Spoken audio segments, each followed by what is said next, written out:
Melissa car park ചെയ്ത് 2 കുട്ടികളുമായി ബീച്ചിലേക്ക് പോയപ്പോൾ എനിക്കൊരു ചെറിയ സ്വാതന്ത്ര്യം അനുഭവപ്പെട്ടുവെന്ന് ഞാൻ സമ്മതിക്കുന്നു. വന്യമായ പാർട്ടി പോലെയല്ല, സമാധാനം, നിശബ്ദത, ശ്വസിക്കാനിടം. എനിക്ക് സ്വന്തമായി വീട് ലഭിച്ചിട്ട് വർഷങ്ങളായി. കാർട്ടൂണുകളില്ല, പടികളിൽ കളിപ്പാട്ടങ്ങളില്ല, ഞാൻ മാത്രം. ശാന്തമായ ഒരു സ്വീകരണമുറി, ഒരു തടസ്സവുമില്ലാതെ ജോലി ചെയ്യാൻ 3 ദിവസം മുഴുവൻ.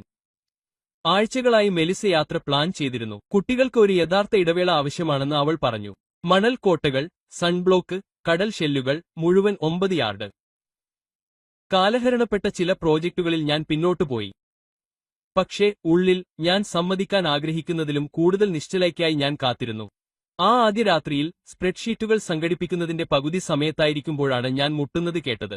മൂർച്ചയുള്ള, വേഗതയുള്ള, നിങ്ങൾ അവഗണിക്കുന്ന തരത്തിലുള്ളതല്ല. അത് എന്റെ അയൽക്കാരൻ എറിക്കായിരുന്നു. ഇപ്പോൾ എല്ലാവരുടെയും കാര്യം അറിയുന്ന തരത്തിലുള്ള ആളാണ് എറിക്ക്.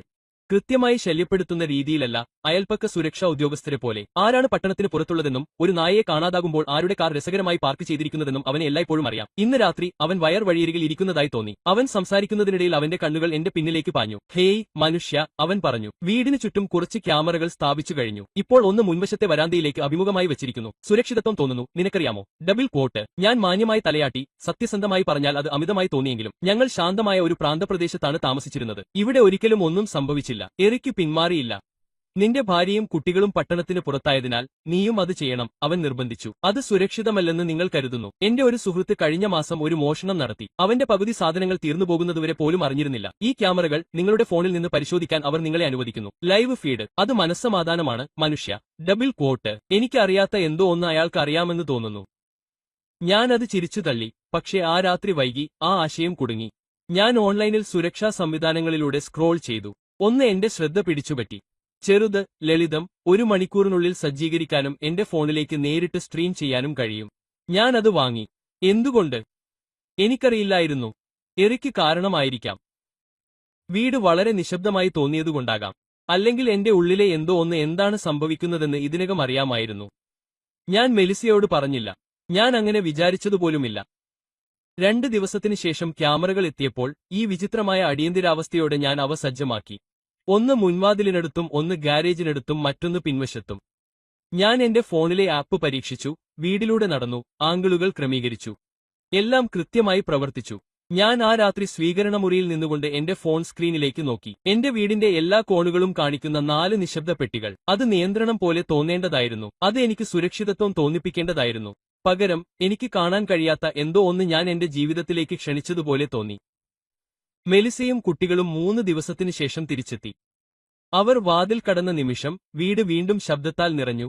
ചിരിച്ചു, ഷൂസ് പറത്തിവിട്ടു, ബാഗുകൾ എല്ലായിടത്തും വിതറി. കടൽത്തീരത്തേക്കാൾ എന്നെ മിസ് ചെയ്യുന്നതുപോലെ മെലിസ എന്നെ കെട്ടിപ്പിടിച്ചു. അവൾക്ക് സൺസ്ക്രീനും ഉപ്പുവെള്ളവും പോലെ മണത്തു. കുട്ടികൾ സൂര്യതാപമേറ്റിരുന്നു. ഉച്ചത്തിൽ കഥകൾ നിറഞ്ഞിരുന്നു. എല്ലാം സാധാരണ നിലയിലായതുപോലെ അത് നല്ലതായി തോന്നി. ഞങ്ങൾ ഞങ്ങളുടെ പതിവ് ദിനചര്യയിലേക്ക് വേഗത്തിൽ വഴുതി വീണു. സ്കൂൾ ഓട്ടം, ജോലി, രാത്രി വൈകിയുള്ള സിനിമകൾ, എന്ത് പാചകം ചെയ്യണമെന്ന് തർക്കം.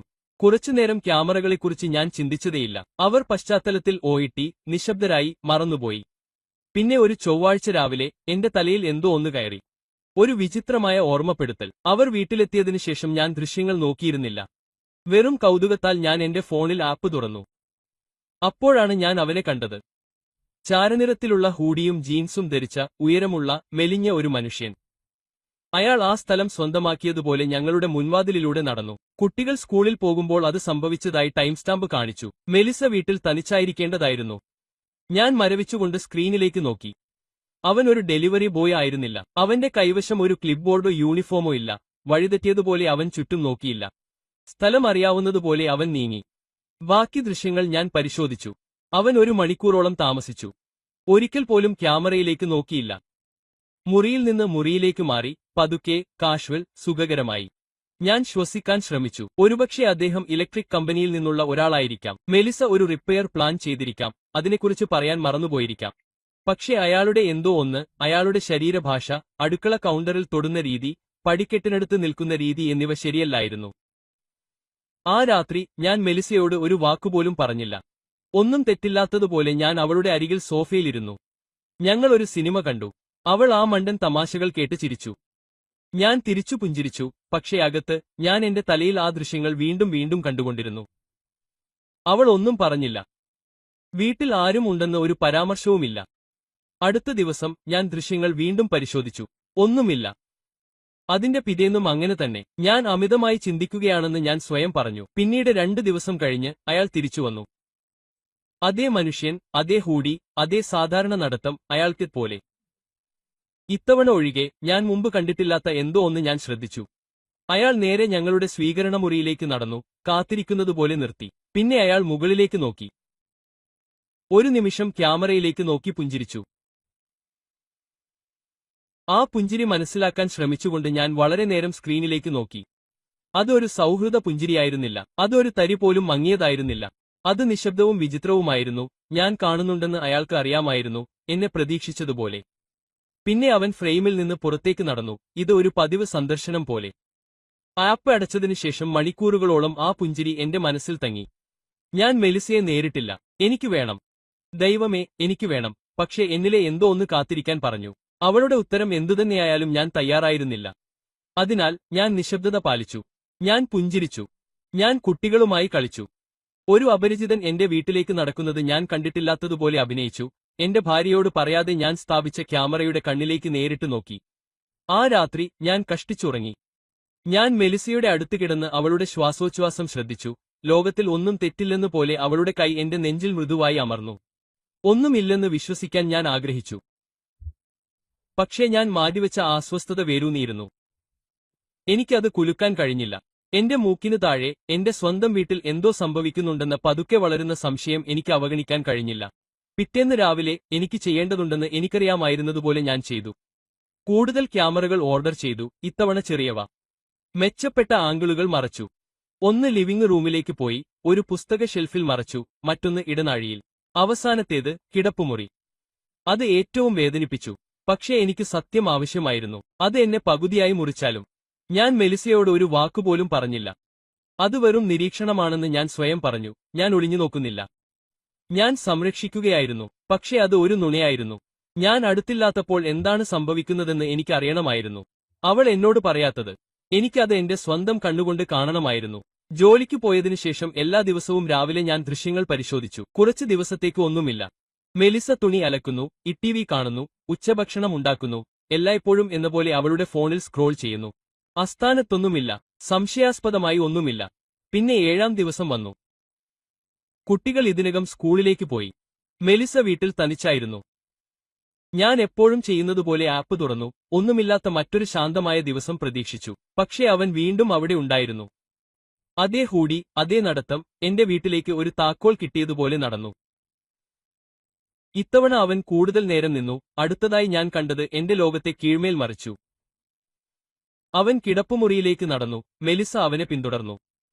ഞാൻ കാണുന്നത് വിശ്വസിക്കാൻ ഞാൻ ആഗ്രഹിച്ചില്ല. എന്റെ ഉള്ളിലെ ഒരു ഭാഗം സ്ക്രീൻ ഓഫ് ചെയ്യാനും ഫോൺ മുറിയുടെ മറുവശത്തേക്ക് എറിയാനും ഇത് സംഭവിക്കുന്നില്ലെന്ന് നടിക്കാനും ആഗ്രഹിച്ചു. പക്ഷേ എനിക്ക് കഴിഞ്ഞില്ല. ഞാൻ നോക്കി. അവർ ഞങ്ങളുടെ കിടപ്പുമുറിയിൽ, എന്റെ കിടപ്പുമുറിയിൽ നിൽക്കുന്നത് ഞാൻ കണ്ടു. മെലിസ ജനാലയ്ക്കരികിൽ കൈകൾ കൂട്ടിപ്പിടിച്ച് യാദൃശ്ചികമായി പെരുമാറാൻ ശ്രമിക്കുന്നതുപോലെ നിന്നു. ആ മനുഷ്യൻ കൂടുതലൊന്നും പറഞ്ഞില്ല. അവൻ പതുക്കെ അവളുടെ അടുത്തേക്ക് അടുത്തു, മുമ്പ് 1 മണിക്കൂർ മുമ്പ് ചെയ്തതുപോലെ. അവർ സ്പർശിച്ചില്ല. ഇത്തവണ അല്ല. പക്ഷേ അവർക്കിടയിലുള്ള വായു കട്ടിയുള്ളതായിരുന്നു. ക്യാമറയിലെ ഗ്രെയിൻ ഫീഡിലൂടെ പോലും നിങ്ങൾക്ക് അത് അനുഭവിക്കാൻ കഴിയും. വർഷങ്ങൾക്ക് മുമ്പ് എല്ലാം നല്ലതായിരുന്നപ്പോൾ മെലിസ എന്നെ നോക്കിയിരുന്നതുപോലെ അവനെ നോക്കി. അവൾ പുഞ്ചിരിച്ചു. മാന്യമായ പുഞ്ചിരിയല്ല, സൗഹൃദപരമായ പുഞ്ചിരിയല്ല. വളരെക്കാലമായി ഞാൻ അവളിൽ നിന്ന് കാണാത്ത എന്തോ ഒന്ന് നിറഞ്ഞ ഒരു പുഞ്ചിരി. അവർ കുറച്ചുനേരം സംസാരിച്ചു. അവർ പറയുന്നത് എനിക്ക് കേൾക്കാൻ കഴിഞ്ഞില്ല. ആ ക്യാമറയിൽ എന്റെ ഓഡിയോ ഇല്ലായിരുന്നു. മണ്ടത്തരം. പക്ഷേ എനിക്കത് കേൾക്കേണ്ടി വന്നില്ല. ശരീരഭാഷ എല്ലാം പറഞ്ഞു. അവൾ അവന്റെ നേരെ ചാരി നിന്ന രീതി, കിടക്കയുടെ അരികിൽ അവൻ ഇരുന്ന രീതി, അത് അവന്റേതാണെന്ന് തോന്നി. അവൻ അവിടെ തന്നെയാണെന്ന് തോന്നി. 10 മിനിറ്റിന് ശേഷം അവൻ അങ്ങനെ തന്നെ പോയി. ചുംബനമോ സ്പർശനമോ ഇല്ല. മുൻവാതിലിനു പുറത്തേക്ക് പോയി. മെലിസ കുറച്ചുനേരം കിടക്കയുടെ അരികിൽ തറയിലേക്ക് നോക്കിയിരുന്നു. പിന്നെ അവൾ എഴുന്നേറ്റു, തലയിണകൾ ശരിയാക്കി, ഒന്നും സംഭവിക്കാത്തതുപോലെ അടുക്കളയിലേക്ക് പോയി. അതാണ് എന്നെ ഏറ്റവും കൂടുതൽ ബാധിച്ചത്. അവൾ അവനെ ഞങ്ങളുടെ വീട്ടിലേക്ക്, ഞങ്ങളുടെ കിടപ്പുമുറിയിലേക്ക് കയറ്റിയതു മാത്രമല്ല, അത് ഒരു വലിയ കാര്യമല്ലാത്തതുപോലെ, മറ്റൊരു ചൊവ്വാഴ്ച പോലെ അവൾ എത്ര എളുപ്പത്തിൽ കടന്നുപോയി. ആ രാത്രി ഞാൻ അത്താഴം കഴിച്ചില്ല. എനിക്ക് സുഖമില്ലെന്ന് ഞാൻ അവളോട് പറഞ്ഞു. അവൾ ചോദ്യങ്ങൾ ചോദിച്ചില്ല, കുറച്ച് വിശ്രമിക്കാൻ പറഞ്ഞു. എന്റെ നെറ്റിയിൽ ചുംബിച്ചു, കുട്ടികളെ ദേഹത്തേട്ടു. ആ ചുംബനം കത്തി. എനിക്ക് മാറിനിൽക്കാൻ തോന്നി, പക്ഷേ എനിക്ക് കഴിഞ്ഞില്ല. എന്റെ ഉള്ളിലെ ഏതോ ഒരു ഭാഗം ഇപ്പോഴും ഇതൊരു വലിയ തെറ്റായിരിക്കാൻ സാധ്യതയുണ്ടെന്ന് പ്രതീക്ഷിച്ചിരിക്കുന്നതുപോലെ ഞാൻ മരവിച്ചു. എല്ലാ ദിവസവും ഓരോ ക്യാമറ ആംഗിളിലും ദൃശ്യങ്ങൾ കാണുന്നത് നിർത്താൻ എനിക്ക് കഴിഞ്ഞില്ല. അവൾ ജോലിക്ക് പോയപ്പോൾ, അവൾ വീട്ടിൽ തന്നെയിരിക്കുമ്പോൾ അവളുടെ ഷെഡ്യൂൾ ഞാൻ ഓർമ്മിക്കാൻ തുടങ്ങി. കുട്ടികൾ പോയപ്പോൾ എനിക്ക് അമിതഭ്രമം തോന്നാൻ ആഗ്രഹമില്ലായിരുന്നു. പക്ഷേ ഞാൻ ഇതിനകം തന്നെ അങ്ങനെയായിരുന്നു. ഞാൻ 2 ജീവിതങ്ങൾ നയിക്കുകയായിരുന്നു. ഒന്ന്, എല്ലാം ശരിയാണെന്ന് നടിക്കുന്നതും മറ്റൊന്ന്, ഒരു സ്ക്രീനിൽ നിന്ന് സത്യം പുറത്തുവരുന്നത് കാണുന്നതും. ഞാൻ എന്തു ചെയ്യാൻ പോകുന്നുവെന്ന് എനിക്കറിയില്ലായിരുന്നു. ഇതുവരെയില്ല. പക്ഷേ ഒരു കാര്യം എനിക്ക് ഉറപ്പായിരുന്നു. അടുത്ത തവണ അവൻ തിരിച്ചു വന്നപ്പോൾ എനിക്ക് വീഡിയോയേക്കാൾ കൂടുതൽ ആവശ്യമായിരുന്നു. അത് വിശദീകരിക്കാൻ കഴിയാത്തത്ര വ്യക്തമായ തെളിവ് എനിക്ക് ആവശ്യമായിരുന്നു. ഒഴികഴിവുകളില്ല, നുണകളില്ല, സത്യം മാത്രം. തണുപ്പും നിഷേധിക്കാനാവാത്തതും. അത് ഉടൻ വരുമെന്ന് എനിക്ക് തോന്നി. അതിനുശേഷം എനിക്ക് അധികം ഉറക്കം വന്നില്ല. തറയിലെ ഓരോ അരുവികളും, രാത്രിയിൽ ഓരോ വാതിലും എന്നെ കണ്ണുകൾ തുറന്നു. ഞാൻ എന്റെ ഫോൺ നൈറ്റ് സ്റ്റാൻഡിൽ എന്റെ അരികിൽ വെച്ചു. എപ്പോഴും ചാർജ് ചെയ്തിരിക്കുന്നു, എപ്പോഴും തയ്യാറാണ്. ജോലിസ്ഥലത്തെ ബാത്റൂം സ്റ്റാളിൽ പോലും ക്ലോക്ക് വർക്ക്, പ്രഭാതങ്ങൾ, ഉച്ചഭക്ഷണ ഇടവേളകൾ എന്നിങ്ങനെ ക്യാമറകൾ ഞാൻ പരിശോധിച്ചു. നിശബ്ദതയ്ക്ക് ഞാൻ അടിമയായി, അത് പൊട്ടാൻ കാത്തിരുന്നു. ദിവസങ്ങൾ കടന്നുപോയി. അവൻ തിരിച്ചു വന്നില്ല. ഞാൻ ഇതെല്ലാം സങ്കൽപ്പിച്ചതായിരിക്കുമെന്ന് ഞാൻ ചിന്തിച്ചു തുടങ്ങി. ഒരുപക്ഷെ അത് ഞാൻ വിചാരിച്ചതുപോലെ ആയിരുന്നില്ലായിരിക്കാം. ഒരുപക്ഷെ അവർ ഒന്നും ചെയ്തില്ലായിരിക്കാം. ഒരുപക്ഷെ ഈ വ്യക്തി വെറുമൊരു സുഹൃത്തോ കോൺട്രാക്ടറോ അല്ലെങ്കിൽ അവൾക്ക് എന്തെങ്കിലും സഹായം ചെയ്യേണ്ട ആരോ ആയിരിക്കാം. മുങ്ങിമരിക്കുന്ന ഒരാൾ കയറുപിടിക്കുന്നത് പോലെ ഞാൻ അവരെ പറ്റിപ്പിടിച്ചു. പക്ഷേ ഞാൻ അവരെ വിശ്വസിച്ചില്ല. അസ്വസ്ഥത ഇപ്പോഴും അവിടെ ഉണ്ടായിരുന്നു. ജോലിസ്ഥലത്ത് അത് എന്നിൽ തന്നെ തുടർന്നു. വീട്ടിൽ എന്നെ പിന്തുടർന്നു. അത്താഴ സമയത്ത് എന്റെ അരികിലിരുന്നു. മെലിസയ്ക്ക് ഒരു സൂചനയും ലഭിച്ചില്ല. അവൾ പുഞ്ചിരിച്ചു, ചിരിച്ചു, എല്ലാം ശരിയാണെന്ന് പോലെ തമാശകൾ പറഞ്ഞു. അവൾ ഇപ്പോഴും എന്നെ ശുഭരാത്രി ചുംബിച്ചു. ഇപ്പോഴും കിടക്കയിൽ എന്റെ നേരെ ചുരുണ്ടുകൂടി. അവളുടെ ചൂട് വിഷം പോലെ തോന്നി. ഒരു രാത്രി, കുട്ടികൾ ഉറങ്ങിയ ശേഷം, അവൾ കിടക്കയിൽ ഒരു പുസ്തകം വായിക്കുമ്പോൾ ഞാൻ അവളെ നോക്കി. അവളുടെ മുടി കെട്ടി, കണ്ണട ധരിച്ച്, കാലുകൾ പുതപ്പിനടിയിൽ തിരികെ വെച്ചിരുന്നു. അവൾ ശാന്തയും പരിചിതയുമായി കാണപ്പെട്ടു. ഇനി അവളെക്കുറിച്ചുള്ള ഒരു കാര്യവും എനിക്ക് വിശ്വസിക്കാൻ കഴിയാത്തതിൽ എനിക്ക് വെറുപ്പായിരുന്നു. പിറ്റേന്ന് രാവിലെ പതിവ് വീണ്ടും ആരംഭിച്ചു. കുട്ടികൾ സ്കൂളിലേക്ക് പോയി. ഞാൻ ജോലിക്ക് പോയി. എന്റെ മേശയിലെത്തിയ നിമിഷം തന്നെ ഞാൻ ക്യാമറ ഫീഡിൽ ലോഗിൻ ചെയ്തു. ഹൃദയം ഇതിനകം മിടിക്കുന്നു. ആദ്യമെല്ലാം സാധാരണമായിരുന്നു. അടുക്കളയിൽ മെലിസ കാപ്പി കുടിക്കുകയും ഫോൺ സ്ക്രോൾ ചെയ്യുകയും ചെയ്തു. അവൾ സ്വീകരണമുറിയിലേക്ക് നീങ്ങി ടിവി ഓണാക്കി. ഞാൻ മിക്ക ദൃശ്യങ്ങളും മിനിറ്റുകൾ തോറും ഫോർവേഡ് ചെയ്തു, ഏകദേശം പകൽ 11 മണി വരെ. അപ്പോഴാണ് അത് സംഭവിച്ചത്. അവൻ തിരിച്ചുവന്നു. അതേ ഹൂഡി, അതേ ഗേറ്റ്, അതേ ശാന്തത, അയാൾക്ക് അവിടെ ഉണ്ടായിരിക്കാൻ എല്ലാ അവകാശവുമുള്ളതുപോലെ. അവൻ അകത്തേക്ക് പോകുന്നത് ഞാൻ കണ്ടു. ഇത്തവണ മെലിസ ഒട്ടും അത്ഭുതപ്പെട്ടില്ല. അവൾ ഇതിനകം ഇടനാഴിയിൽ കാത്തിരിക്കുകയായിരുന്നു, കയ്യിൽ ഫോൺ, മുഖത്ത് പുഞ്ചിരി, ഒരു മടിയും കൂടാതെ. അവർ ഒരുമിച്ച് കിടപ്പുമുറിയിലേക്ക് നടന്നു. ഇത്തവണ വാതിലടച്ചു. ഞാൻ എന്റെ മേശയിൽ മരവിച്ചു, ടൈം സ്റ്റാമ്പിലേക്ക് നോക്കിയിരുന്നു. എന്റെ നാടിമിടിപ്പ് എന്റെ ചെവികളിൽ ഇടിച്ചു. 10 മിനിറ്റ് കഴിഞ്ഞു, പിന്നെ 20 മിനിറ്റ് കഴിഞ്ഞു. ഇടനാഴിയിലെ ക്യാമറ നിശബ്ദത മാത്രമേ പിടിച്ചെടുത്തുള്ളൂ. കിടപ്പുമുറി ഫീഡ്, ചലനരഹിതം, നിശ്ചലമായ ചിത്രങ്ങൾ, ചലനമില്ല, അടച്ച വാതിൽ മാത്രം. എനിക്കത് വിശ്വസിക്കാൻ തോന്നിയില്ല. എനിക്ക് കാണാൻ കഴിയുമെന്ന് എനിക്കറിയാമായിരുന്ന കാര്യങ്ങൾ കാണാൻ ഞാൻ ആഗ്രഹിച്ചില്ല. പക്ഷേ ഞാൻ ഇത് ആവശ്യപ്പെട്ടിരുന്നു. ഞാൻ ആ ക്യാമറ സ്ഥാപിച്ചിരുന്നു. ഞാൻ അറിയാൻ തീരുമാനിച്ചു. ഇനി തിരിച്ചുവരവില്ല.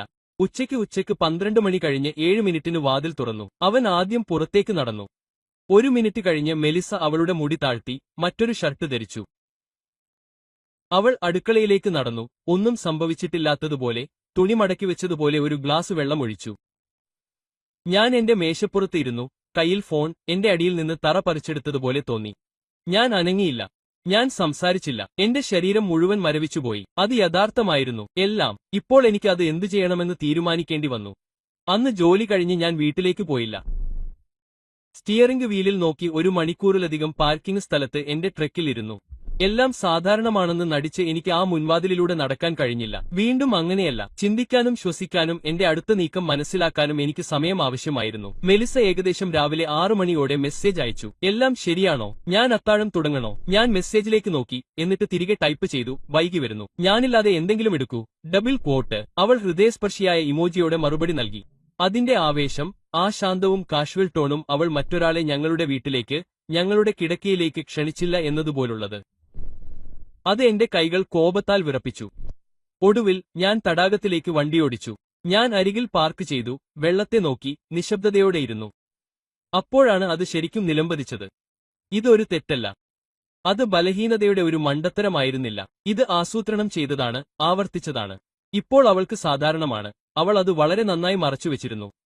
അപ്പോൾ തന്നെ അവളെ നേരിടാൻ ഞാൻ ആഗ്രഹിച്ചു. എന്റെ ഫോൺ അവളുടെ മുന്നിൽ അടിച്ച് അവളെക്കൊണ്ട് ദൃശ്യങ്ങൾ കാണിപ്പിക്കണമെന്ന് ഞാൻ ആഗ്രഹിച്ചു. പക്ഷേ അവൾ എങ്ങനെ പ്രതികരിക്കുമെന്ന് എനിക്കറിയാമായിരുന്നു. അവൾ കരയും. അവൾ കഥ വളച്ചൊടിക്കും. വൈകാരികമായി ലഭ്യമല്ലാത്തതിന് അല്ലെങ്കിൽ മറ്റേതെങ്കിലും മാലിന്യത്തിന് എന്നെ കുറ്റപ്പെടുത്തിയേക്കാം. ഇല്ല, ഇതുവരെയില്ല. എനിക്ക് കൂടുതൽ ആവശ്യമായിരുന്നു. എനിക്ക് എല്ലാം ആവശ്യമായിരുന്നു. അങ്ങനെ ആ രാത്രി അവൾ മുകളിലത്തെ നിലയിൽ വായിച്ചുകൊണ്ടിരിക്കുമ്പോൾ ഞാൻ ഗാരേജിൽ തന്നെ ഇരുന്ന് ഒരു പ്ലാൻ തയ്യാറാക്കി. ഞാൻ 2 ക്യാമറകൾ കൂടി ഓർഡർ ചെയ്തു, മികച്ചവ. ഒന്നിൽ വീതിയേറിയ ലെൻസും നൈറ്റ് വിഷനും ഉണ്ടായിരുന്നു. മറ്റൊന്നിൽ ഉയർന്ന നിലവാരമുള്ള ഓഡിയോ റെക്കോർഡ് ചെയ്തു. ഞാൻ അവസരങ്ങൾ എടുത്തു തീർന്നു. അവൾ ഇത് തുടർന്നും ചെയ്യുകയാണെങ്കിൽ അതിന്റെ ഓരോ നിമിഷവും ഞാൻ പകർത്തുമായിരുന്നു. ഞാൻ 2 ക്യാമറകളും കിടപ്പുമുറിയിൽ സ്ഥാപിച്ചു. ഒന്ന് ഞാൻ മുറിയുടെ മൂലയിൽ ഉയരത്തിൽ സ്ഥാപിച്ചു, ഒരു അലങ്കാര ഷെൽഫിന് പിന്നിൽ മറച്ചു. അത് മുഴുവൻ കിടക്കയും മൂടിയിരുന്നു, പകൽ പോലെ തെളിഞ്ഞു. രണ്ടാമത്തെ ചെറിയ ക്യാമറ നൈറ്റ് സ്റ്റാൻഡ് ഡ്രോയറിലേക്ക് പോയി ലെൻസ് മൂലയിലൂടെ എത്തിനോക്കി. അത് ശബ്ദം പകർത്തി. ഓരോ നുണയും ഓരോ ശ്വാസവും. ഞാൻ അവയെ പരീക്ഷിച്ചു, ആപ്പുമായി സമന്വയിപ്പിച്ചു. ഞാൻ മുറിയിൽ നിന്ന് പുറത്തുപോകുന്നതിനു മുമ്പ് അവ പ്രവർത്തിക്കുന്നുണ്ടെന്ന് സ്ഥിരീകരിച്ചു. അവൾ അവനെ തിരികെ കൊണ്ടുവന്നാൽ എനിക്കെല്ലാം കാണാൻ കഴിയും, ഓരോ കോണും ഓരോ വാക്കും. തുടർന്നുള്ള കുറച്ച് ദിവസങ്ങൾ മങ്ങലായിരുന്നു. ഞാൻ പുഞ്ചിരിച്ചുകൊണ്ട്, സൂചനയില്ലാത്ത ഭർത്താവിന്റെ വേഷം അഭിനയിച്ചുകൊണ്ട് ആ പ്രവൃത്തി തുടർന്നു. അതേസമയം എല്ലാ രാത്രിയും ഞാൻ ദൃശ്യങ്ങൾ പരിശോധിച്ചു, അടയാളങ്ങൾക്കായി സ്കാൻ ചെയ്തു. ഞാൻ അധികം ഉറങ്ങിയില്ല. ഞാൻ അധികം കഴിച്ചില്ല. ഞാൻ ദേഷ്യത്തിലും ശ്രദ്ധയിലും മുഴുകി ജീവിക്കുകയായിരുന്നു. പിന്നീട് അത് വീണ്ടും സംഭവിച്ചു. 4 ദിവസത്തിനു ശേഷം അതേ മനുഷ്യൻ, അതേ സമയം. ഇത്തവണ അവർ പതിവ് നടനത്തെ പോലും ശ്രദ്ധിച്ചില്ല. അവർ നേരെ കിടപ്പുമുറിയിലേക്ക് പോയി. ഇപ്പോൾ എനിക്ക് എല്ലാം ലഭിച്ചു. വ്യക്തമായ വീഡിയോ, എല്ലാ ദിശകളിൽ നിന്നും പൂർണ്ണ ശബ്ദം, എനിക്ക് ആവശ്യമുള്ളതെല്ലാം. അവൾ മറച്ചുവെച്ചതെല്ലാം. ഞാൻ നിശബ്ദമായി ദൃശ്യങ്ങൾ കണ്ടു. കണ്ണിമയ്ക്കുന്നില്ല, അനങ്ങുന്നില്ല, വെറുതെ നോക്കി. ശബ്ദം വ്യക്തമാണ്, വളരെ വ്യക്തമായിരുന്നു. അവരുടെ ശബ്ദങ്ങൾ, താഴ്ന്ന ചിരി, അവർ ലോകത്ത് ഒറ്റക്കാണെന്ന് അവൾ അവനോട് മന്ത്രിക്കുന്ന രീതി എനിക്ക് കേൾക്കാമായിരുന്നു. അത് വെറും ശാരീരികമായിരുന്നില്ല, അത് പരിചിതമായിരുന്നു, പ്രായോഗികമായിരുന്നു, അടുപ്പമായിരുന്നു. കുറച്ചുകാലമായി ഇത് നടക്കുന്നതുപോലെ, ഒരുപക്ഷെ ഞാൻ വിശ്വസിക്കാൻ ആഗ്രഹിക്കുന്നതിലും കൂടുതൽ. അവർ എന്നെ കളിയാക്കി. ആ ഭാഗം എന്തിനേക്കാളും വേദനിപ്പിച്ചു. അവൾ എന്നെ പ്രവചനാതീതമായി വിളിച്ചു. എനിക്ക് മനസ്സിലാകുന്നില്ലെന്ന് പറഞ്ഞു. എന്തായാലും ഞാൻ ഒരിക്കലും ശ്രദ്ധിച്ചില്ല. അവൻ ചിരിച്ചു. അവൾ എനിക്ക് വളരെ മിടുക്കിയാണെന്ന് അവളോട് പറഞ്ഞു. പിന്നെ അവർ വീണ്ടും കണ്ടുമുട്ടാൻ പദ്ധതിയിട്ടു. അടുത്ത ആഴ്ച അതേ ദിവസം ഞാൻ എന്റെ കസേരയിലിരുന്നു, എല്ലാ പേശികളും പൂട്ടി. എന്റെ ഫോൺ ഇപ്പോഴും എന്റെ കയ്യിലായിരുന്നു. പക്ഷേ എനിക്കത് അനുഭവിക്കാൻ കഴിഞ്ഞില്ല. എന്റെ തലച്ചോറിന് ദേഷ്യം പോലും ഉണ്ടായിരുന്നില്ല. അത് നിശബ്ദമായിരുന്നു, തണുത്തതായിരുന്നു, ശ്രദ്ധ കേന്ദ്രീകരിച്ചിരുന്നു.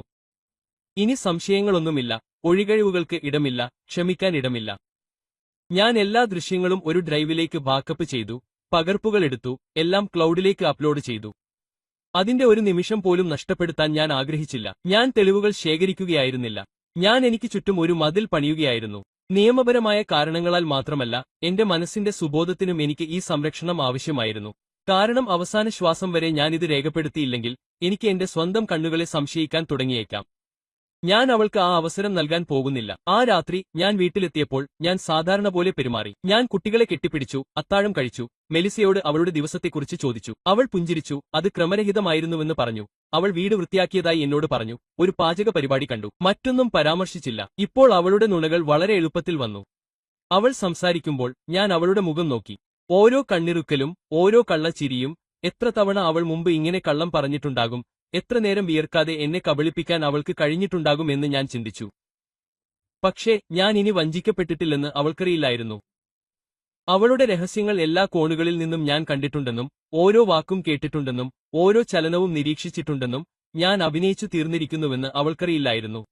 വെള്ളിയാഴ്ച ആയപ്പോഴേക്കും ഞാൻ എന്റെ തീരുമാനമെടുത്തു കഴിഞ്ഞിരുന്നു. ഞാൻ അലറാൻ പോകുന്നില്ല. ഞാൻ നിലവിളിക്കുകയോ കാര്യങ്ങൾ എറിയുകയോ ചെയ്യാൻ പോകുന്നില്ല. അത് അവൾക്ക് വളരെയധികം ശക്തി നൽകുമെന്ന് എനിക്കറിയാമെന്ന് ഞാൻ അവളോട് പറയാൻ പോലും പോകുന്നില്ല. അവൾ കഥ വളച്ചൊടിക്കട്ടെ, മുതലക്കണ്ണീർ കരയട്ടെ, കുട്ടികളെ അതിലേക്ക് വലിച്ചെറിയട്ടെ, അതിലും മോശമായി അവളുടെ ട്രാക്കുകൾ മറക്കാൻ എന്നെക്കുറിച്ച് കള്ളം പറയാൻ തുടങ്ങട്ടെ. ഇല്ല, ഞാൻ അവളെ സ്വന്തം കയറുകൊണ്ട് തൂങ്ങിമരിക്കാൻ അനുവദിക്കും.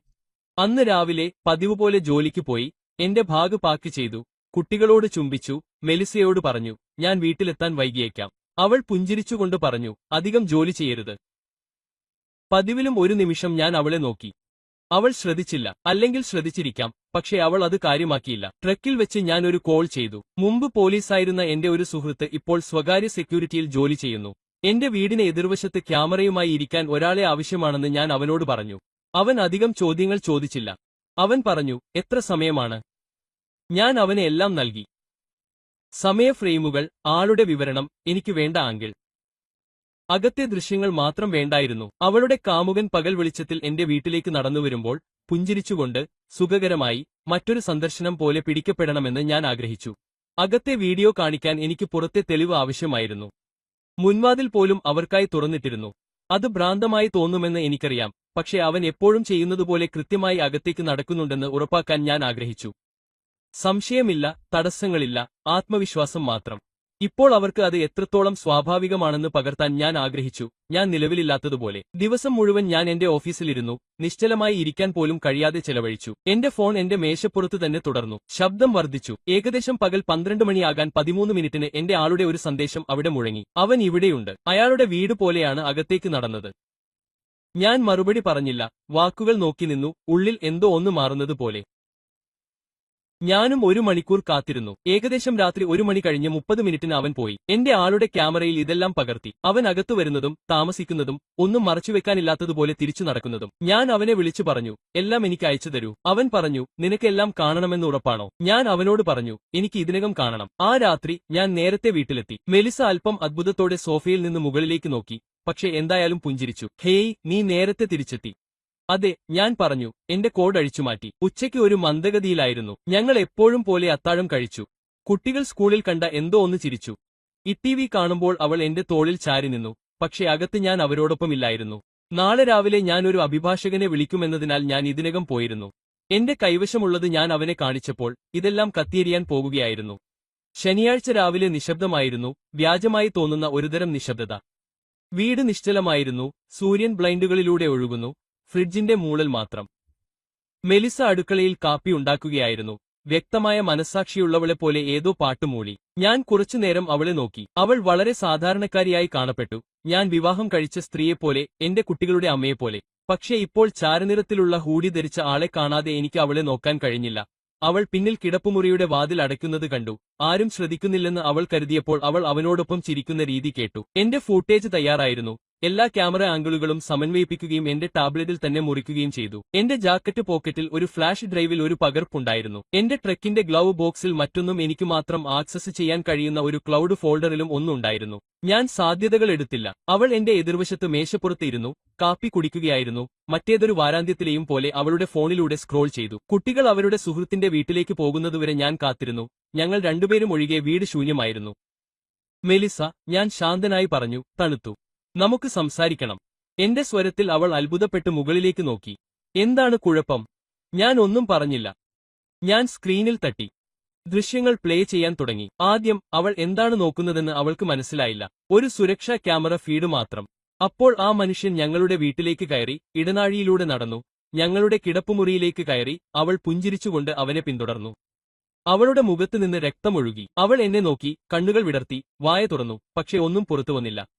Double quote. നോക്കിക്കൊണ്ടേയിരിക്കൂ, ഞാൻ പറഞ്ഞു, അവൾ പറഞ്ഞു.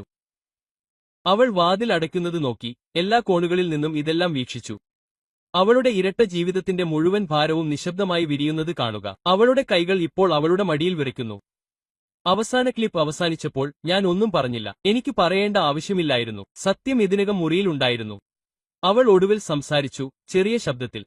നിങ്ങൾ കരുതുന്നതുപോലെയല്ല അത്. ഞാൻ പറഞ്ഞു, അവളെ വെട്ടിക്കളഞ്ഞു. കള്ളം പറയരുത്. ഇപ്പോൾ അല്ല. അവളുടെ കണ്ണുകൾ കണ്ണുനീർ കൊണ്ട് നിറഞ്ഞു. എനിക്കത് പ്രശ്നമല്ല. ഞാൻ അത് സംഭവിക്കാൻ ഉദ്ദേശിച്ചിരുന്നില്ല. എങ്ങനെ നിർത്തണമെന്ന് എനിക്കറിയില്ലായിരുന്നു. ഞാൻ അവളെ നോക്കി. ആഴ്ചകൾക്കുള്ളിൽ ആദ്യമായി എനിക്കൊന്നും തോന്നിയില്ല. ഇനി ആശയക്കുഴപ്പമില്ല, ഇനി പ്രതീക്ഷയില്ല, വ്യക്തത മാത്രം. ഞാൻ വിവാഹമോചനത്തിന് അപേക്ഷിക്കുകയാണ്, ഞാൻ പറഞ്ഞു. എനിക്ക് ഇതിനകം ഒരു അഭിഭാഷകനുണ്ട്. അവന് എല്ലാം ഉണ്ട്. വീഡിയോകൾ, ടൈംലൈൻ, പേരുകൾ എല്ലാം രേഖപ്പെടുത്തിയിട്ടുണ്ട്. അവൾ കൈകൊണ്ട് വായ പൊത്തി. പക്ഷേ ഞാൻ മുന്നോട്ടു പോയി. നീ അവനെ എന്റെ വീട്ടിലേക്ക്, എന്റെ കിടപ്പുമുറിയിലേക്ക്, എന്റെ കുട്ടികളുടെ ചുറ്റും കൊണ്ടുവന്നു. നീ എന്റെ മുഖത്തേക്ക് ഓരോ തവണയും കള്ളം പറഞ്ഞു. ഒറ്റ ദിവസം എനിക്ക് കഴിഞ്ഞു. അതിനുശേഷമുള്ള നിശബ്ദത ശ്വാസം മുട്ടിക്കുന്നതായിരുന്നു. അവൾ എന്നെ സമീപിക്കാൻ ശ്രമിച്ചു. ഞാൻ എഴുന്നേറ്റു. ഇപ്പോൾ കരയാൻ നിനക്ക് അവകാശമില്ല, ഞാൻ പറഞ്ഞു തിരിഞ്ഞു നടന്നു. നീ ഇതിനകം തന്നെ നിന്റെ തീരുമാനമെടുത്തു. നിനക്ക് എന്ത് വില കൊടുക്കേണ്ടി വന്നു എന്ന് ഒടുവിൽ നിനക്ക് മനസ്സിലാകുന്ന ഭാഗം മാത്രമാണിത്. അതോടെ ഞാൻ മുറിയിൽ നിന്ന് ഇറങ്ങി. ആ രാത്രി ഞാൻ വീട്ടിൽ താമസിച്ചില്ല. എനിക്ക് കഴിഞ്ഞില്ല.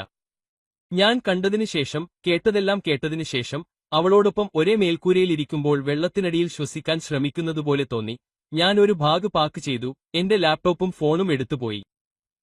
നാടകീയമായ ഒരു പുറത്തേക്കുള്ള വഴിയില്ല, നിലവിളിയില്ല, എന്റെ പിന്നിൽ വാതിൽ അടയ്ക്കുന്ന ശബ്ദം മാത്രം. കുട്ടികൾ ഇപ്പോഴും അവരുടെ സുഹൃത്തിന്റെ വീട്ടിലായിരുന്നു. അതിന് ദൈവത്തിന് നന്ദി പറഞ്ഞു. അവരുടെ അമ്മ കരയുന്നത് കാണേണ്ടതില്ല, അല്ലെങ്കിൽ ഞാൻ പറയാൻ പോകുന്നത് കേൾക്കേണ്ടതില്ല. ഞങ്ങൾ ഉണ്ടാക്കിയ കുഴപ്പത്തേക്കാൾ നല്ലത് അവർ അർഹിക്കുന്നു. പിറ്റേന്ന് രാവിലെ ഞാൻ തിരിച്ചെത്തി. അവൾ കട്ടിലിന്റെ അരികിലിരുന്നു, എന്താണ് സംഭവിക്കുന്നതെന്ന് അറിയുന്നതുപോലെ എന്നെ കാത്തിരുന്നു. അവളുടെ കണ്ണുകൾ ചുവന്നിരുന്നു, മുഖം വിളറിയിരുന്നു. ഞാൻ ഇരുന്നില്ല. ഞാൻ അടുത്തേക്ക് നീങ്ങിയില്ല. ഞാൻ വാതിലിനടുത്തു തന്നെ നിന്നു. ഞാൻ ഒരു അഭിഭാഷകനോട് സംസാരിച്ചു. ഞാൻ പറഞ്ഞു, ശാന്തം, തണുപ്പ്. വിവാഹമോചനത്തിന് അപേക്ഷിക്കേണ്ട സമയമായി. അവൾ മുകളിലേക്ക് നോക്കി, അവളുടെ വായ അല്പം തുറന്നു. ഞാൻ അവളെ സംസാരിക്കാൻ അനുവദിച്ചില്ല. അത് ശരിയായി നടക്കും, പ്രൊഫഷണലായി. ഞാൻ അവന് എല്ലാം നൽകി. തെളിവ്, തീയതികൾ, റെക്കോർഡിംഗുകൾ. എന്തു ചെയ്യണമെന്ന് അവനറിയാം. Double quote. അവളുടെ ചുണ്ടുകൾ ചലിക്കാൻ തുടങ്ങി. ദയവായി കാത്തിരിക്കൂ. ഇത് ചെയ്യുന്നതിനു മുമ്പ് നമുക്ക് സംസാരിക്കാമോ? ഒറ്റ രാത്രി കൊണ്ട് ഇത്തരമൊരു തീരുമാനം എടുക്കേണ്ടതില്ല. Double quote. ഞാൻ പതുക്കെ തലയാട്ടി. രാത്രിയിൽ ഞാൻ ഈ തീരുമാനം എടുക്കുന്നില്ല. നീ അവനെ നമ്മുടെ കിടപ്പുമുറിയിലേക്ക് കൊണ്ടുപോകുന്നത് കണ്ട ഉടനെ ഞാൻ അത് ചെയ്തു. അവൾ മറ്റെന്തോ പറയാൻ ആഗ്രഹിക്കുന്നതുപോലെ തോന്നി. പക്ഷേ ഞാൻ മുന്നോട്ടു പോയി. ഇപ്പോൾ ഇത് മാറ്റിയെഴുതാൻ നിങ്ങൾക്ക് അവകാശമില്ല. നിങ്ങൾ നിങ്ങളുടെ തീരുമാനങ്ങൾ എടുത്തു. നീ അവനെ എന്റെ വീട്ടിലേക്ക്, എന്റെ ജീവിതത്തിലേക്ക് കൊണ്ടുവന്നു. നീ എല്ലാ ദിവസവും എന്റെ മുഖത്തേക്ക് കള്ളം പറഞ്ഞു. നീ അഭിനയിക്കുമ്പോൾ ഞാൻ മാലിന്യം പുറത്തെടുത്ത് ബില്ലുകൾ അടയ്ക്കുന്ന ആളായിരുന്നു. അവളുടെ കണ്ണുകളിൽ നിന്ന് കണ്ണുനീർ ഒഴുകി. ഞാൻ വഴിതെറ്റിപ്പോയി. ഞാൻ എന്താണ് ചെയ്യുന്നതെന്ന് എനിക്കറിയില്ലായിരുന്നു. അവൻ അവിടെ ഉണ്ടായിരുന്നു. നീ എപ്പോഴും ജോലി ചെയ്യുകയായിരുന്നു, എപ്പോഴും ക്ഷീണിതനായിരുന്നു. എനിക്ക് ഒറ്റയ്ക്കാണെന്ന് തോന്നി. ഞാൻ ഉച്ചത്തിലും നിശബ്ദമായും ചിരിച്ചു. അത് രസകരമാണ്. എനിക്കും ഒറ്റയ്ക്കാണെന്ന് തോന്നി. ഞാൻ ചതിച്ചില്ല. ഞാൻ നിന്നെ സ്നേഹിക്കുന്നത് നിർത്തിയില്ല, അവൾ മന്ത്രിച്ചു. നീ എന്നെ ബഹുമാനിക്കുന്നത് നിർത്തി, ഞാൻ പറഞ്ഞു. നീ അതിൽ നിന്ന് തിരിച്ചുവന്നില്ല. അപ്പോൾ അവൾ തകർന്നു. കരച്ചിൽ, കുലുക്കം, എല്ലാം. ഞാൻ ഒരു നിമിഷം നോക്കി നിന്നു, പിന്നെ തിരിഞ്ഞു മുറിയിൽ നിന്ന് ഇറങ്ങി. വിവാഹമോചനം വേഗത്തിൽ നീങ്ങി. എന്റെ അഭിഭാഷകൻ ദൃശ്യങ്ങൾ, ടൈംലൈൻ സ്വന്തമാക്കി കഴിഞ്ഞപ്പോൾ ഞാൻ സൂക്ഷിച്ചിരുന്ന രേഖകൾ, അത് നടപടിക്രമങ്ങളുടെ ഒരു വിഷയമായി മാറി. വർഷങ്ങളായി കണ്ടതിൽ വെച്ച് ഏറ്റവും വൃത്തിയുള്ള കേസുകളിൽ ഒന്നാണിതെന്ന് അദ്ദേഹം എന്നോട് പറഞ്ഞു. നാടകത്തിന്റെ ആവശ്യമില്ല, വസ്തുതകൾ മാത്രം. അവൾ പിന്തിരിപ്പിക്കാൻ ശ്രമിച്ചു. അത് ഒരിക്കൽ സംഭവിച്ച തെറ്റാണെന്നും അവൾ ഇപ്പോഴും ഒരു നല്ല അമ്മയാണെന്നും അവൾ മറ്റൊരു അവസരം അർഹിക്കുന്നുണ്ടെന്നും പറഞ്ഞു. സംയുക്ത കസ്റ്റഡിയെക്കുറിച്ചും സ്വത്തുക്കൾ തുല്യമായി വിഭജിക്കുന്നതിനെക്കുറിച്ചും അവളുടെ അഭിഭാഷകൻ ശബ്ദമുയർത്തി. പക്ഷേ തെളിവുകൾ അത് നിലംപരിശാക്കുന്നതിനു മുമ്പ് അതെല്ലാം ഇല്ലാതാക്കി. ഞങ്ങൾ കോടതിയിൽ പോയപ്പോൾ അവൾ കഷ്ടിച്ച് എന്നെ നോക്കി. അവസാന പരീക്ഷയിൽ കോപ്പിയടിച്ചതിന് പിടിക്കപ്പെട്ട ഒരു വിദ്യാർത്ഥിയെപ്പോലെ അവൾ മേശപ്പുറത്ത് കണ്ണുകളോടെ ഇരുന്നു. എനിക്ക് സംതൃപ്തി തോന്നിയില്ല. ഒരു അധ്യായം അവസാനിക്കുന്നത് കാണുന്നതുപോലെ നിശബ്ദയായിരുന്നു. ജഡ്ജി ഞാൻ കണ്ടത് കണ്ടു. കുട്ടികളുടെ പ്രാഥമിക സംരക്ഷണം എനിക്ക് നൽകിയപ്പോൾ അവൾ വാദിച്ചില്ല. ആദ്യത്തെ 6 മാസം അവൾ ഓരോ വാരാന്ത്യത്തിലും മേൽനോട്ടം വഹിച്ചു. വീടിനുവേണ്ടി ഞാൻ പോരാടിയില്ല. ക്യാമറയിൽ പ്രേതങ്ങളെ പിടിക്കുന്ന ഒരു സ്ഥലത്ത് ഉറങ്ങാൻ ഞാൻ ആഗ്രഹിച്ചില്ല. അവൾക്ക് അത് സൂക്ഷിക്കാൻ കഴിയും. എനിക്ക് വേണ്ടത് സമാധാനവും എന്റെ കുട്ടികളുമാണ്. അവർക്ക് മുഴുവൻ കഥയും അറിയില്ലായിരുന്നു. ഞാൻ അത് അങ്ങനെ തന്നെ സൂക്ഷിച്ചു. ഞാൻ അവരോട് അമ്മയോടും പറഞ്ഞു, അച്ഛൻ ഇനി ഒരുമിച്ച് ജീവിക്കാൻ പോകുന്നില്ല, പക്ഷേ ഞങ്ങൾ രണ്ടുപേരും ഇപ്പോഴും അവരെ സ്നേഹിക്കുന്നു. എന്റെ മകൾ കരഞ്ഞു. അത് അവന്റെ തെറ്റാണോ എന്ന് എന്റെ മകൻ ചോദിച്ചു. ഞാൻ അവനോട് പറഞ്ഞു, ഞാൻ ഉദ്ദേശിച്ചത് അതാണ്. കുട്ടികൾ നമ്മൾ അവർക്ക് നൽകുന്നതിനേക്കാൾ മിടുക്കരാണ്. ഞാൻ ഒരു വാക്ക് പറയുന്നതിന് മുമ്പ് തന്നെ എന്തോ തകർന്നിട്ടുണ്ടെന്ന് അവർക്ക് അറിയാമായിരുന്നു എന്ന് ഞാൻ കരുതുന്നു. തുടർന്നുള്ള മാസങ്ങളിൽ ഞാൻ ഒരു ചെറിയ വാടക വീട്ടിലേക്ക് മാറി. ലളിതമായ സ്ഥലം, വൃത്തിയുള്ളത്, നിശബ്ദത. ഞാൻ കുട്ടികളെ സ്കൂളിൽ കൊണ്ടുപോയി, ഉച്ചഭക്ഷണം ഉണ്ടാക്കി. വാരാന്ത്യങ്ങളിൽ ഞങ്ങൾ ബൈക്ക് യാത്രകൾക്ക് പോയി. ഞാൻ വീണ്ടും ഉറങ്ങാൻ തുടങ്ങി. മെലിസ പലതവണ എത്തി, സന്ദേശങ്ങൾ അയച്ചു, ഒരു വോയ്സ്മെയിൽ അല്ലെങ്കിൽ 2 തവണ. സംസാരിക്കാനും ക്ഷമ ചോദിക്കാനും നേരത്തെ പറയേണ്ട കാര്യങ്ങൾ പറയാനും അവൾ ആഗ്രഹിച്ചു. ഞാൻ ഒരിക്കലും മറുപടി നൽകിയില്ല. സംസാരിക്കാൻ ഒന്നും ബാക്കിയില്ലായിരുന്നു. എല്ലാം അവസാനിച്ച് ഏകദേശം 6 മാസത്തിനു ശേഷം ഒരു രാത്രി ഞാൻ പിൻവശത്തെ വരാന്തയിൽ ഇരിക്കുകയായിരുന്നു. കുട്ടികൾ അകത്ത് ഒരു സിനിമ കാണുകയായിരുന്നു. തണുത്ത കാറ്റുണ്ടായിരുന്നു. എന്നേക്കുമായി തോന്നിയതിൽ ആദ്യമായി ശ്വസിക്കാൻ വേദന തോന്നിയില്ല. എനിക്ക് ഇനി ദേഷ്യം തോന്നിയില്ല, സങ്കടമില്ല, കയ്പ് പോലുമില്ല. ഇപ്പോൾ ചെയ്തുപോയി. ലോകത്തിലെ മറ്റെന്തിനേക്കാളും അത് സത്യം പറഞ്ഞാൽ എനിക്ക് തോന്നി.